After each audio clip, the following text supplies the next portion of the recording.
welcome to this deep dive. Today, we're going behind the scenes kind of personal training. We've got all this material from the Wheat's personal trainer certification course. Yeah, it's like we snuck into their textbook or something. Exactly. So we can see how the pros actually use like science to design these fitness plans. You know, it's not just about like lifting weights or running on a treadmill. Oh, it's way more than that. There's like a whole strategy behind it. It really is. And it starts with, well, before you even pick up a weight, understanding your body composition. Okay, so body composition. What is that exactly? It's not just about your weight. It's about what your weight is made up of. Like, what's the ratio of fat to everything else? You know, your muscles, bones, organs, the whole package. So it's like what your weight is made up of, not just that number on the scale. Exactly. And there are a bunch of different ways to measure this, each with its own pros and cons. Oh, I bet. I've definitely heard of like BMI. Right, BMI. That's a simple calculation using your height and weight. But It doesn't really tell you the whole story, does it? no, not really. It's a good starting point, but doesn't differentiate between muscle and fat, for example. Which I've heard can be like really misleading for certain people, like athletes or anyone with a lot of muscle. Yeah, for sure. A very muscular person might have a high BMI, but be perfectly healthy. Exactly. So what are some other ways to measure body comp? Well, there are skinfold measurements. Oh, yeah, with those like pinchy things, right? You're right, calipers. They're used to, well, they pinch the skin at specific spots I've seen that before. to estimate your body fat. It's pretty portable and not too expensive.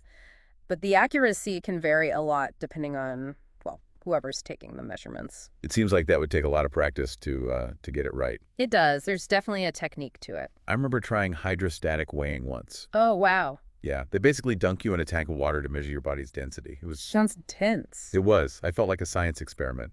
But it was surprisingly accurate, I think. It is. It's one of the more accurate methods. But definitely not something you can do every day, right? You know, not unless I want to like live in a pool. There's also air displacement plethysmography, kind of a similar concept to hydrostatic weighing, but it uses air instead of water. And less splashing, I hope. And less splashing. So- You just sit in this this egg-shaped chamber, basically. Okay, so lots of different options. But how do you know which method is best for you? Good question. It really depends on a few things, like your budget, how accessible these different methods are, and the level of detail you're actually looking for. I see. If you're just looking for like a general idea of where you're at, a simple method like BMI or even skinfold measurements might be enough. Right. But if you're an athlete or if you need very precise data, then you might want to consider some of the more advanced options, like there's DEXA scans. I've heard of those. Aren't they kind of like x-rays? Yeah, they use low-dose x-rays to give you a pretty detailed breakdown of your body composition, like how much bone mass you have, how much muscle, how much fat. It's impressive, actually. Wow. So much technology in this field now. It's amazing. So, okay, once you have a good understanding of your body composition, what's next? Well, then you can start thinking about exercise prescription. It's like, it's your personalized fitness roadmap designed to help you reach your goals. A roadmap. Okay, tell me more about that. So first you need to understand the basic principles of exercise, like overload, specificity, and progression. Overload, like lifting more weight than you can handle. Well, sort of. It's more about challenging your body beyond its comfort zone. Right, to make it adapt and get stronger. Right. So you're pushing your limits, but safely. Okay, and then specificity. That means choosing exercises that actually target what you want to achieve. So, do you want to build strength, improve endurance, increase flexibility? I see. So you're being specific with your training to match your goals. Yeah, because if you're training for a marathon, you're not going to be doing the same workouts as someone who's training for a powerlifting competition, right? Makes sense. And what about progression? Progression is all about gradually increasing the intensity, duration, or complexity of your workouts over time. So you're constantly challenging your body and preventing those dreaded plateaus. Okay, so you're not just doing the same thing every day. You're constantly pushing yourself a little bit further. Exactly. And when it comes to cardio, you've also got those public health recommendations. Oh, right, like how much cardio we should be getting each week. Right, like at least 150 minutes of moderate intensity cardio or 75 minutes of vigorous intensity spread throughout the week. But how do you, like, actually put that into practice? What does a good cardio program look like? Well, it all comes down to something called the FITT principle. That stands for frequency, intensity, time, and type. I've heard of that, yeah. So frequency is how often you exercise, right? Intensity is how hard you're pushing yourself. Time is just how long your workout lasts. And type is, well, what kind of exercise you're doing. Okay, so it's like a formula. You can adjust each of those factors to create a workout that works for you. Exactly. And you can play around with those factors too. Like maybe you want to exercise at a higher intensity for a shorter time, like with HIIT training. Oh, yeah, I've heard of that. High-intensity interval training, right? That's the one. It's become pretty popular lately because it's very time efficient. Yeah. And it can be really effective for improving your cardiovascular fitness and burning calories. So tell me more about HIT. Like, what does a HI8 workout actually look like? Well, it involves alternating between short bursts of very intense exercise, followed by like brief recovery periods. Okay. So instead of just like jogging at a steady pace for 30 minutes, you might sprint for 30 seconds Yeah. and then rest for a minute Yeah. and repeat that cycle a few times. Exactly. And you can adjust the intensity, the duration, and even the type of exercises you do to create a workout that challenges you without completely overwhelming you, you know? That makes sense. But how do you actually know how hard you're pushing yourself during a workout? There are a few ways to gauge your effort. You can monitor your heart rate, or use something called the Borg rating of perceived exertion, or RPE scale. RPE, I've never heard of that. It's basically a subjective measure of how hard you feel like you're working. So it goes from 6, which is no exertion at all. Like just sitting on the couch. Right, exactly. All the way up to 20, which is maximal exertion. Well, you couldn't possibly go any harder. Pretty much. It's about finding that right balance for you, right? Challenging yourself without overdoing it, especially if you're new to exercise or have any health conditions. Definitely good advice. Safety first. Mm-hmm. So let's shift gears a bit and talk about strength training. I think a lot of people still have this idea that it's all about getting big and bulky, but there's so much more to it, right? Oh, absolutely. Strength training or resistance training is any activity that makes your muscles work against a force. Okay. So that could be using your own body weight, free weights, resistance bands, or even those specialized machines you see at the gym. Right. And the benefits go way beyond just building muscle. Strength training can help increase bone density, which is huge. Especially as we get older. Exactly. It also helps improve your metabolism, can boost your mood, and enhance your overall functional fitness. Okay, so it's not just about how you look. It's about building a stronger, healthier body from the inside out. Exactly. And it's important to remember that there are different types of resistance training, too, each with its own benefits. Like there's isometric training where you're holding a static position. Like a plank. Yeah, like a plank or a wall sit. Then there's dynamic constant external resistance training, or DCR. That's your classic weightlifting, moving a weight through a range of motion. Like bicep curls or squats. Exactly. And then there's isokinetic training, which uses special equipment to provide constant resistance, and plyometrics, which focuses on explosive movements like jumping. Wow. There are so many different ways to train your muscles. But don't worry, we're going to break it all down for you in this deep dive. And of course, we'll talk about safety every step of the way, you know. Of course. Like proper form, choosing the right weight, warming up properly, cooling down. All that good stuff. Safety is paramount, especially when it comes to resistance training. We don't want anyone getting injured. It's also important to create a balanced routine that targets different muscle groups. Right, you don't want to just work your biceps all the time and neglect everything else. Exactly. A good routine will include both single joint exercises, which isolate specific muscles, Okay. and multi-joint exercises, which work several muscle groups at once. So it's about being strategic and working smarter, not just harder. Exactly. And always remember, everyone is different. What works for one person might not work for another. It's all about finding the right approach for your individual needs and goals, you know? Now, this is where I think things get really interesting.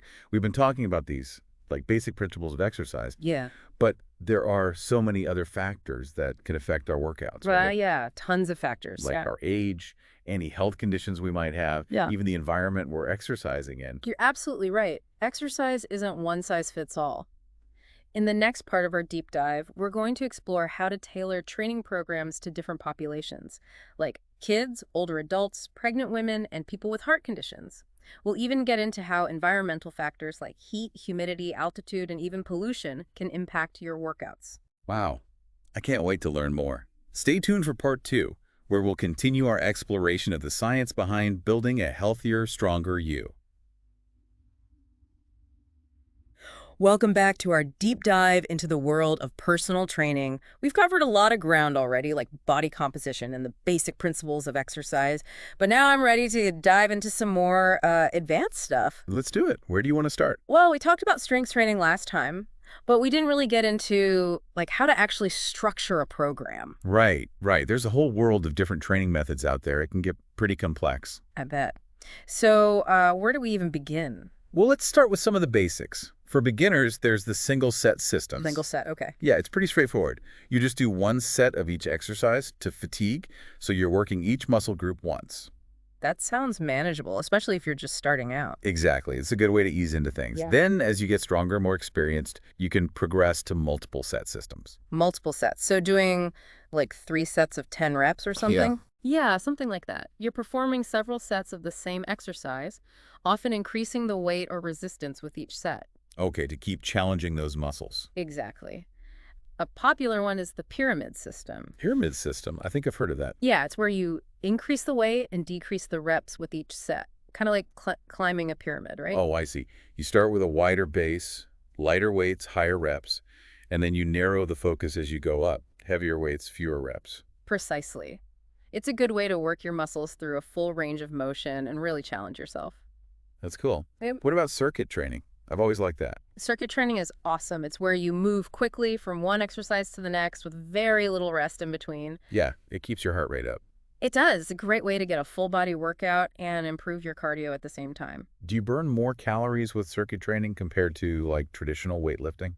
You can, for sure, because Right. you're keeping that intensity up and working so many different muscle groups. Makes sense. Okay, what about supersets? Those always sound intense. Supersets are a great way to really push your limits. It's where you do 2 exercises back to back with no rest in between. Targeting the same muscle group. You can do that, or you can target opposing muscle groups, like do bicep curls immediately followed by triceps extensions. Oh, okay, so it's like a 1-2 punch. Exactly. Supersets can help you build muscle faster because you're increasing the intensity and volume of your workout, but you got to be careful with those. Use proper form and don't go too heavy too soon. Safety first. Mm. Always good advice. Now, I hear the term periodization a lot, but I'm not really sure what it means. Periodization is all about planning your training in phases. Phases. Yeah, like you don't want to do the same exact workout week after week, month after month. You want to change things up to keep your body guessing. To avoid those plateaus we were talking about. Exactly. Periodization helps prevent plateaus, it helps you avoid injury, and it helps you maximize your results. It's like having a roadmap for your training. Okay, so instead of just going to the gym and winging it, you're following a plan. Exactly. And that plan is designed to help you reach your specific goals, whatever those might be. Makes sense.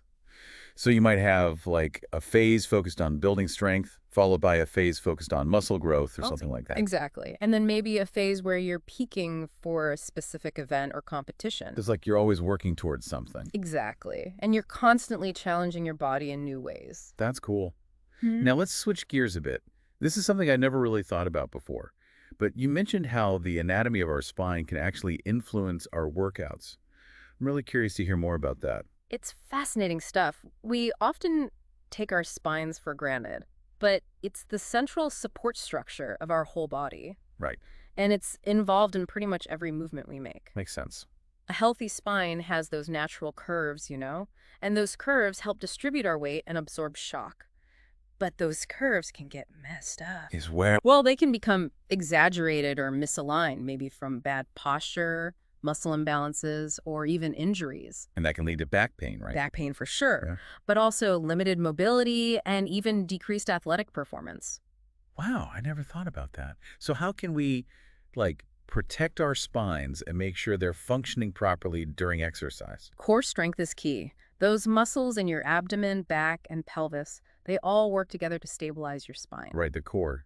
I've definitely heard that's important. But I always just think of, like, crunches. Crunches are part of it, yeah. But core training is so much more than that. So what else is there? Think planks, bird dogs, side bridges, anti-rotation exercises, all sorts of movements that challenge your balance and stability. So it's about more than just getting a six-pack. It's about building functional strength. Exactly. A strong core helps you transfer force more efficiently from your lower body to your upper body and vice versa. It's essential for everything. I'm starting to see how important this is. Okay, let's talk about flexibility for a minute. I know I should stretch more, but I'll admit I often skip it. I get it. Stretching isn't always the most exciting part of a workout, but it's crucial. Yeah, why is that? Well, for one thing, it helps you maintain a healthy range of motion, which can prevent injuries. Okay, that makes sense. Think about it. If your muscles are tight, they restrict your movements. It'll be harder to squat deep, reach overhead, even just bend over to tie your shoes. So it's about more than just being able to touch your toes. Right. It's about functional mobility, being able to move freely in everyday life. I like that. So what are some good types of stretching to do? Static stretching is a good one, where you hold a stretch for like 30 seconds or so. Yeah, I've done that before. It's great for improving overall flexibility. Dynamic stretching is good for warming up before a workout. That involves controlled movements through a range of motion. And then there's PN stretching, which is a bit more advanced. PNF, what's that stand for? Proprioceptive neuromuscular facilitation. It's a fancy way of saying you're contracting and relaxing muscles to increase flexibility. Sounds complicated. It can be, yeah. It's usually done with a partner or a therapist, but it can be very effective. Cool. What about ballistic stretching? Is that good or bad? Ballistic stretching can be helpful, but it also carries a higher risk of injury, especially if you're not warmed up properly. Okay, so maybe not the best choice for beginners. Probably not. It's always best to err on the side of caution when it comes to stretching. Good advice. Now, you also mentioned neuromotor fitness. What is that? Neuromotor fitness is all about those exercises that challenge your balance, agility, and proprioception. Proprioception. Yeah, it's your body's awareness of its position in space. Oh, okay. It's kind of like your sixth sense. Interesting. And these skills are essential for everyday life, as well as for athletic performance. And they tend to decline as we get older, so it's important to keep challenging ourselves in these areas. What are some good examples of exercises for neuromotor fitness? Lots of things. Dancing, yoga, tai chi, even just walking on uneven surfaces can help. So it's about like keeping your brain engaged while you're moving your body. Exactly. Now, we've talked a lot about pushing our limits and all that, but how do you know when you're pushing too hard? Like, what are the signs of overtraining? That's a good question. I've definitely been there before. Like going too hard at the gym and then feeling completely burnt out. It happens to the best of us. It's important to listen to your body and recognize those signs. Persistent fatigue is a big one. Yeah, feeling tired all the time, even when you're getting enough sleep. Right. And if your athletic performance starts to decline, that's another red flag. Maybe you're not lifting as much weight or you're getting winded more easily. Muscle soreness that lasts for days is another sign. And then there are the mental and emotional signs like loss of motivation, irritability, difficulty sleeping. Even getting sick more often can be a sign of overtraining. Wow, I never realized how many signs there are. Yeah, it can sneak up on you, so it's really important to pay attention to how you're feeling. If you're experiencing any of those signs, it's time to back off, rest, and reassess your training. So it's all about finding that balance between pushing yourself and giving your body the rest it needs. Exactly. And remember, everyone is different. What constitutes overtraining for one person might be perfectly fine for another. Right. It's all about listening to your own body. Exactly.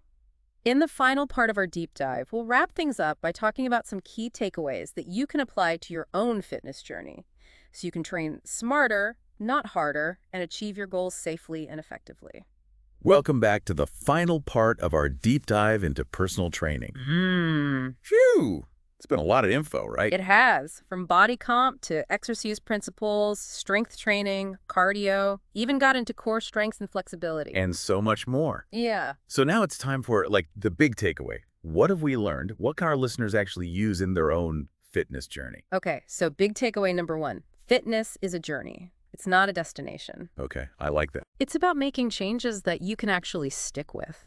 Yeah, it's not about, like, some crash diet or crazy workout challenge. No, those never last. It's about finding what works for you and what you can sustain over the long haul. Sustainable, I like that word. So it's not about being perfect. It's about finding something you can actually do consistently. Exactly. And that looks different for everyone. Right, right. We've said that a few times. There's no one-size-fits-all approach to fitness. Nope. Everyone is different. And it's about finding what you enjoy, something that you can look forward to doing. Something that doesn't feel like a chore. Exactly. And don't be afraid to, try new things. Mix it up a bit. I like that. Keeps things interesting. The fitness world is constantly changing. There's always some new workout or some new piece of equipment. Some new trend. Exactly. So stay curious. Keep learning. Okay, so Finding what works for you, staying curious. What about goal setting? I think a lot of people struggle with that. Goal setting is huge. But yeah, a lot of people set themselves up for failure, I think. They set unrealistic goals like, I want to lose 20 pounds by next month, or I want to run a marathon with, like, no training. Yeah, I've been there. It's important to be realistic. Start with your why. Why are you doing this? What's motivating you? I've never thought about it like that. Then break down those big goals into smaller, more achievable steps. So instead of focusing on the number on the scale, maybe it's like, I want to be able to run a mile without stopping, or I want to be able to do 10 push-ups. Exactly. Those smaller milestones, they make the journey feel less overwhelming. To keep you motivated. And don't forget to celebrate those wins along the way, even the small ones. Yes, that's so important. It's easy to just focus on like the end goal and Yeah. forget to enjoy the process. It's all about the journey, remember? Okay, so we've got realistic goals, celebrating wins. What about consistency? I know that's a big one. Consistency is key. It's better to exercise regularly, even if it's just for a short amount of time, than to go all out once in a while and then burn out. Yeah, I'm definitely guilty of that. Like, I'll go to the gym every day for a week, and then I'm so sore I can barely move. It's about finding that sweet spot, pushing yourself, but also listening to your body. Right. Finding a routine that you can actually stick with. Maybe it's 3 days a week at the gym. Maybe it's going for a walk every day, whatever works for you. But make it a habit. Just like brushing your teeth. You don't just do it when you feel like it. Exactly. It's got to be part of your routine. Mm. Okay, so we've talked about consistency. What about listening to your body? That's something I'm still working on. Listening to your body is so important. We often get caught up in that no pain, no gain mentality. Oh, yeah.